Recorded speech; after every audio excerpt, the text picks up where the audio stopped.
Oui, je vous remercie. C'est un amendement qui instaure une obligation de retrait sous 72 heures de messages racistes, antisémites ou incitant à la haine, à la violence ou à la discrimination.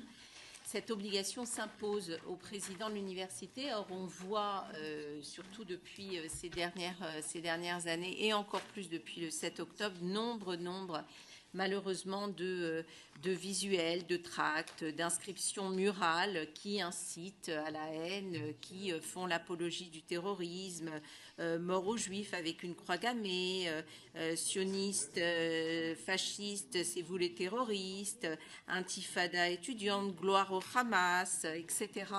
Et donc, ces étudiants, on parlait tout à l'heure d'atmosphère antisémite, et bien évidemment que toutes ces affiches, inscriptions contribuent à cette atmosphère antisémite, au fait que les juifs ne se sentent pas bienvenus à l'université, et la présence prolongée de ces inscriptions peuvent évidemment heurter la communauté universitaire. Donc c'est une nécessité. Les rapporteurs.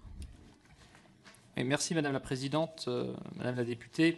Si l'intention est totalement louable de pouvoir faire en sorte qu'il y ait une disparition des traces matérielles de ces faits d'antisémitisme ou de racisme, je crains qu'une telle mesure soit non seulement peu opérationnelle, mais plus encore contre-productive, car elle pourrait inciter des fauteurs de troubles à multiplier les inscriptions pour faire durer les délais et faire en sorte que finalement ce dispositif soit peu opérationnel. Donc c'est une demande de retrait, sinon défavorable.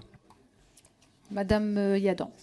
Donc, si je comprends, c'est parce qu'on a peur qu'en fait les affiches se multiplient ou les inscriptions se multiplient qu'on vient dire qu'il ne faut pas envisager un délai pour les retirer. Pardon, franchement, je ne comprends pas du tout ce raisonnement et je trouve vraiment qu'il va à l'encontre de ce que ce texte porte, c'est-à-dire une véritable lutte, et la lutte passe par une responsabilisation des chefs d'établissement. Merci, donc, monsieur. Évidemment que je ne le retire pas. Merci, monsieur le rapporteur. Oui, simplement pour compléter le propos, je crois pour autant qu'il est possible qu'une rédaction puisse permettre à la fois lutter efficacement pour que ces inscriptions soient effacées le plus rapidement possible. Peut-être faut-il s'appuyer aussi sur l'expertise des présidents d'université, au travers notamment de son corps représentatif qui est France Université, pour retravailler aussi cette intention, mais je reste en tout cas persuadé que le dispositif tel qu'il est écrit actuellement ne permettrait pas vraiment de lutter efficacement.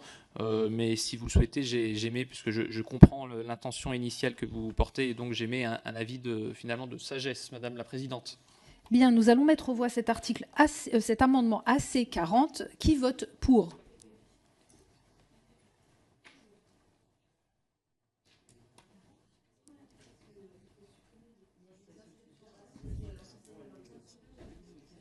Qui vote contre ? Ça y est, oui. Qui vote contre ? Il est adopté. Amendement AC40.